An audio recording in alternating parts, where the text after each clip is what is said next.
Good morning student. आज हम discuss करते हैं 10th क्लास का जो चैप्टर फर्स्ट है उसके क्वेश्चन और आंसर्स। तो सबसे पहले question number first textual question के अंदर, why should A magnesium ribbon be cleaned before burning in air. Magnesium ribbon को हवा में जलाने से पहले क्यों साफ़ किया जाता है। मैग्नीशियम जो रिबन है उसको जलाने से पहले साफ़ किया जाता है, तो वो जलाने से पहले साफ़ क्यों करते हैं ये इन्होंने पूछा है। Magnesium is very reactive metal. Magnesium क्या है, काफ़ी ज़्यादा रिएक्टिव क्रियाशील धातु है। जैसे कि सोडियम और कैल्शियम होती है ना, सोडियम को पानी के अंदर डाल देंगे तो भी आग लग जाएगी उसके अंदर, कैल्शियम और सोडियम को। उसी प्रकार मैग्नीशियम भी इन्हीं की तरह रिएक्टिव है। जब इसको खुले में छोड़ देंगे, when it expose to air, जब इसको हवा में छोड़ देंगे, इट रिएक्ट विद ऑक्सीजन, ये ऑक्सीजन से अभिक्रिया करके to form a layer of magnesium oxide, क्या बनाता है, मैग्नीशियम ऑक्साइड की लेयर बनाता है ऑन इट्स सरफेस, इसकी सरफेस के ऊपर। आप ये इक्वेशन देख सकते हैं कि मैग्नीशियम को हवा में छोड़ देंगे तो ये ऑक्सीजन से रिएक्ट करके मैग्नीशियम ऑक्साइड की लेयर इसके ऊपर बन जाएगी।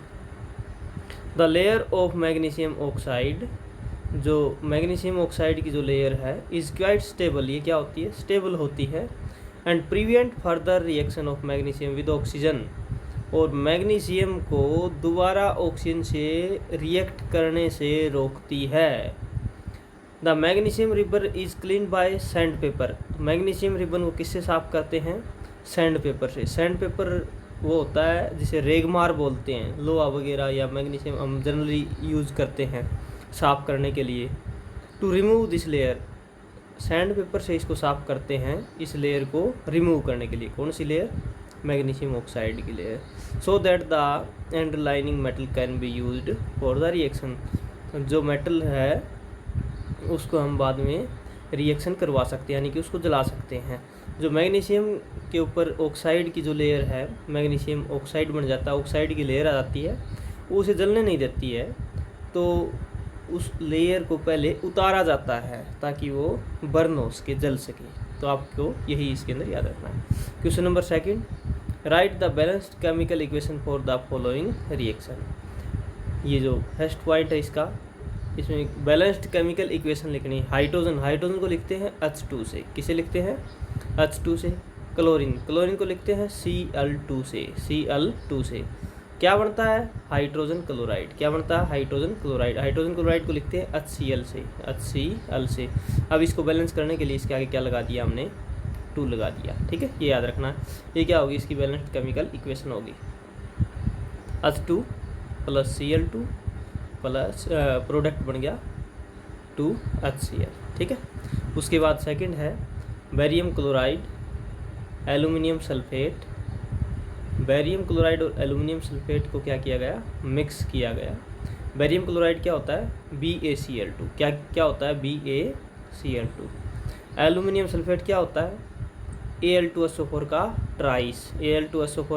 ट्राइस। ठीक है, याद रखना है, एल्यूमिनियम और सल्फेट SO4, इनकी जब आपस में रिएक्शन करवाते हैं दोनों की, तो क्या बनता है, Al2SO4 का ट्राइस बनता है, SO4 का ट्राइस। ये बात आपको याद रखनी है। ठीक है, इन दोनों को हमने मिक्स किया, बेरियम क्लोराइड, एल्यूमिनियम सल्फेट, तो प्रोडक्ट में क्या बन गया, बेरियम सल्फेट क्या होता है, BaSO4 प्लस एल्यूमिनियम क्लोराइड, यानी कि सी क्लोरीन इस तरफ आ जाती है, SO4 इस तरफ आ जाता है, और Cl क्लोरीन इस तरफ आ जाता है। ठीक है, ये याद रखना है। अब Ba के साथ क्या आ गया, SO4 आ गया, और एल्यूमिनियम के साथ क्या आ गया, क्लोरीन आ गया। ठीक है, ये बैलेंस्ड इक्वेशन होगी। इसको बैलेंस किया हुआ है, यहाँ पर ये 3 लिखा हुआ है आगे, यहाँ पर 3। अब ये लेफ़्ट साइड हुई उसकी रिएक्शन की, ये राइट साइड हुई। दोनों ही तरफ नंबर ऑफ एटम्स क्या हैं, सेम हैं, इक्वल हैं। इसको बैलेंस्ड केमिकल इक्वेशन बोलते हैं। थर्ड है सोडियम प्लस वाटर। सोडियम को लिखते हैं Na से, वाटर को किससे लिखेंगे, H2O से। किससे लिखेंगे, H2O से। क्या बन जाएगा, सोडियम हाइड्रोक्साइड प्लस में हाइड्रोजन, यानी कि OH इसके साथ आ जाएगा सोडियम के साथ, और हाइड्रोजन गैस बाहर निकल जाएगी। देखो सोडियम प्लस H2O, प्रोडक्ट में क्या बना, सोडियम हाइड्रोक्साइड प्लस में H2O। फिर इसको बैलेंस कर दिया गया, बैलेंस करने के लिए इनके आगे 2 2 और 2 से कर दिया गया। बैलेंस्ड इक्वेशन बैलेंस करने का तरीका हमने एक लेक्चर के अंदर बताया हुआ है, उसको आप देख सकते हैं, ठीक है। तो ये बैलेंस्ड केमिकल इक्वेशन है। क्वेश्चन नंबर 3 क्या है, right a balanced chemical equation with state symbols. State यानी कि स्टेट भी दर्शानी है कि वो सॉलिड है, लिक्विड है या गैस है, फॉर द फॉलोइंग रिएक्शन। पहला पॉइंट है इसके अंदर, पहली रिएक्शन है solution of barium chloride. Barium chloride हम ऊपर भी पढ़ चुके हैं, BaCl2। बेरियम क्लोराइड एक सॉल्यूशन है, सॉल्यूशन को लिखते हैं AQ से। किससे लिखेंगे, AQ से। देखो आप देख सकते हैं AQ से लिख रखा है इसको, ठीक है। बेरियम क्लोराइड के आगे क्या लिख दिया, AQ, एक्वस सॉल्यूशन, जलीय विलयन।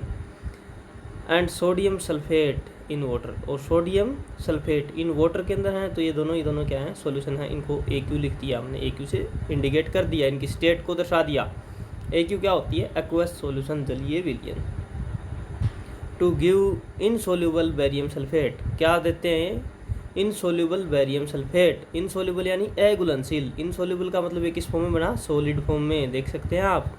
Barium sulphate, barium sulphate BaSO4, और इसको किससे इंडिकेट कर दिया, इसकी स्टेट को S से। S क्या होती है, सॉलिड को इंडिकेट करेगी। And solution of barium chloride, और barium chloride sodium chloride, sodium chloride NaCl, AQ लिख दिया हमने सॉल्यूशन के लिए, क्या लिखा AQ, और इसको बैलेंस कर दिया, इसको 2 से मल्टीप्लाई करके इक्वेशन बैलेंस्ड केमिकल इक्वेशन लिख दी with state symbol, state symbol के साथ AQ, ये S और ये AQ। ये प्रेसिपिटेशन रिएक्शन का भी एग्जांपल है, और डबल डिस्प्लेसमेंट रिएक्शन का भी एग्जांपल है। इसका क्लोरीन इस तरफ आ रहा है और ये SO4 इस तरफ आ रहा है, आयनों का एक्सचेंज हो रहा है, इसलिए इस रिएक्शन को क्या बोल सकते हैं, डबल डिस्प्लेसमेंट रिएक्शन। इसमें सॉलिड की फॉर्मेशन हो रही है। देखो बेरियम सल्फेट क्या है, इनसोल्यूबल बेरियम सल्फेट, यानी कि इनसोल्यूबल है सॉलिड स्टेट में, तो इसमें प्रेसिपिटेट बन रहा है, इसको प्रेसिपिटेट फॉर्मेशन भी बोल सकते हैं। और इस रिएक्शन का क्या नाम है, प्रेसिपिटेशन रिएक्शन। क्या नाम है, प्रेसिपिटेशन रिएक्शन। ये जनरल आपको इस लेसन के अंदर हमने पढ़ा था, तो उसकी थोड़ी जानकारी। Second point, sodium hydroxide, sodium hydroxide solution, solution को AQ से लिखेंगे। सोडियम हाइड्रोक्साइड क्या होता है, NaOH, AQ से लिख दिया। इन वाटर, वाटर के अंदर रिएक्ट विद हाइड्रोक्लोरिक एसिड, किसे रिएक्ट करता है, हाइड्रोक्लोरिक एसिड से। अब वाटर को दिखाने की जरूरत नहीं होती है, क्योंकि AQ लिख दिया ना। AQ किसको इंडिकेट करता है कि ये वाटर के अंदर ही है, जलीय विलयन है। हाइड्रोक्लोरिक एसिड HCl सॉल्यूशन है ये भी इन वाटर में, तो इसको भी क्या लिखेंगे, AQ के द्वारा। To produce sodium chloride solution, क्या प्रोड्यूस करता है, sodium chloride solution, NaCl, AQ। And water, water क्या होता है, लिक्विड फॉर्म में होता है, तो वाटर के किसे इंडिकेट कर दिया, L से। तो ये उसकी balanced chemical equation with their state. अब पेज नंबर 10 NCERT की पेज नंबर 10 का के ऊपर जो क्वेश्चन आंसर है, टेक्स्ट क्वेश्चन, वो करते हैं। ए solution of substance X is used for white washing. अब वाइट वॉशिंग के लिए किसका यूज़ करते हैं, मैंने आपको पहले ही बताया था लेसन के अंदर कि कैल्शियम ऑक्साइड हम लेके आते हैं, जो सफ़ेदी जो आती है दुकान से हम लेके आते हैं उसको हम डालते हैं वाटर के अंदर। किसके अंदर डालते हैं, वाटर के अंदर। नेम द सब्सटेंस X, इसमें देखो आगे पढ़ो, ए solution of substance X is used for white washing. कोई X कोई सब्सटेंस है, वो वाइट वॉशिंग, सफ़ेदी करने के लिए प्रयोग किया जाता है। नेम द सब्सटेंस X, तो उस X सब्सटेंस का नाम बताओ और उसका फॉर्मूला बताओ। Right the reaction of the substance X named in above with the water, water के साथ इसकी रिएक्शन लिखनी है। तो सब्सटेंस X क्या है, कैल्शियम ऑक्साइड। क्या है, कैल्शियम ऑक्साइड, ठीक है। इसका फॉर्मूला क्या हुआ, CaO। कैल्शियम ऑक्साइड को वाटर के अंदर डालेंगे तो क्या बन जाएगा, कैल्शियम हाइड्रोक्साइड। क्या बन जाएगा, कैल्शियम हाइड्रोक्साइड। जो कैल्शियम ऑक्साइड होता है ये क्विक लाइम होता है, क्विक लाइम बिना बुझा हुआ चूना, और कैल्शियम हाइड्रोक्साइड बन जाएगा ये इसको चूने का पानी बोलते हैं, या फिर सेलेक्ट लाइम, बुझा हुआ चूना भी हम इसको बोलते हैं। बिल्कुल इजी क्वेश्चन था। नेक्स्ट क्वेश्चन पर डालते हैं हम। Why is the amount of gas collected in one of the test tube in activity 1.7 double of the amount of collected in the other test tube. Name the gas. कोई activity हम कर रहे हैं तो टेस्ट ट्यूब जो हमने ली हुई है एक्टिविटी के अंदर, देखो डायग्राम दिखाया हुआ है, इसका डायग्राम नहीं दिखाया हुआ है, चलो कोई बात नहीं, हम इसको समझते हैं। जैसे कि हमने वाटर ले लिया, वाटर, अब वाटर को हम इलेक्ट्रिक करंट पास करेंगे ना वाटर के अंदर से, तो ये किस में टूट जाएगा, H2 प्लस में O2 में टूट जाएगा, H2 प्लस O2 में टूट जाएगा। 1 मिनट स्टूडेंट, तो वाटर किस में टूट जाता है, H2 प्लस O2 में। क्वेश्चन का आंसर पढ़िए आप। During the electrolysis of water, कि वाटर की जब इलेक्ट्रोलाइसिस करते हैं, इलेक्ट्रोलाइसिस मतलब विद्युतीय अपघटन, hydrogen and oxygen is get separated by the electricity, electricity के द्वारा हाइड्रोजन और ऑक्सीजन क्या हो जाएंगी, अलग अलग हो जाएंगी। Water H2O contain 2 part of hydrogen, अब H2O के अंदर तो 2 पार्ट क्या है, 2 पार्ट क्या है, हाइड्रोजन है, एंड 1 पार्ट ऑक्सीजन, और 1 पार्ट क्या है, ऑक्सीजन है। Since hydrogen goes to 1 test tube and oxygen goes to another, एक टेस्ट ट्यूब, अब 2 टेस्ट ट्यूब लेते हैं हम, एक टेस्ट ट्यूब में तो क्या चली जाएगी, हाइड्रोजन, और एक में oxygen. The amount of gas collected in one of the test tube is double, तो एक टेस्ट ट्यूब में गैस जो कलेक्ट होगी वो क्या होगी, डबल होगी दूसरी टेस्ट ट्यूब के अंदर जो गैस होगी उससे। क्योंकि डबल क्यों होगी, क्योंकि इसमें हाइड्रोजन कितने गुना ऑक्सीजन से 2 गुना है, डबल है। इसलिए क्वेश्चन के अंदर यही पूछ रखा था कि 2 टेस्ट ट्यूब है एक्टिविटी के अंदर, तो एक के अंदर जो गैस कलेक्ट होगी वो दूसरी से क्या हो जाएगी, डबल कलेक्ट हो जाएगी, डबल इकट्ठी हो जाएगी। ठीक है, अब पेज नंबर 13 के ऊपर टेक्सचुअल क्वेश्चन दिए हुए हैं। क्वेश्चन नंबर फर्स्ट करते हैं। Why does the colour of copper sulphate solution change when an iron nail is dipped in it, copper sulphate solution का कलर क्यों चेंज होता है जब इसमें लोहे की कील डिप करते हैं, डुबोते हैं। When an iron nail is dipped in A copper sulphate solution, ये कॉपर सल्फेट CuSO4, ठीक है, ये ब्लू कलर का होता है। कैसे कलर का होता है, ब्लू कलर का होता है। इसमें जब हमने क्या डिप कर दिया, iron which is more reactive than copper, iron जो है Fe ये कॉपर से ज़्यादा रिएक्टिव है।